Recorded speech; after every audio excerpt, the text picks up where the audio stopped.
తాజాంశం చూస్తున్నాం. ఖతార్తో Saudi Arabia, UAE, Egypt దేశాలు సంబంధాలు తెంచుకున్నాయి. ఖతార్ వల్ల ప్రాంతీయ భద్రతకు ముప్పు పొంచి ఉందని సౌదీ అరేబియా, యుఏఈ, ఈజిప్ట్ తేల్చి చెప్పాయి. దేశం విడిచి వెళ్లాలని ఖతార్ దౌత్యవేత్తలు, ప్రజలను బహ్రెయిన్ ఆదేశించింది. 48 గంటల్లోగా దౌత్యవేత్తలు, 14 రోజుల్లోగా ఖతార్ పౌరులు దేశం విడిచి వెళ్లాలని బహ్రెయిన్ హెచ్చరించింది.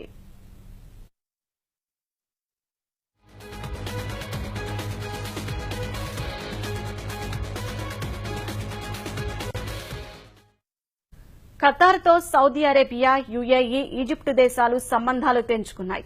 ఖతార్ వల్ల ప్రాంతీయ భద్రతకు ముప్పు పొంచి ఉందని సౌదీ అరేబియా, యుఏఈ, ఈజిప్ట్ తేల్చి చెప్పాయి. దేశం విడిచి వెళ్లాలని ఖతార్ దౌత్యవేత్తలు, ప్రజలను బహ్రెయిన్ ఆదేశించింది. 48 గంటల్లోగా దౌత్యవేత్తలు, 14 రోజుల్లోగా ఖతార్ పౌరులు దేశం విడిచి వెళ్లాలని బహ్రెయిన్ హెచ్చరించింది.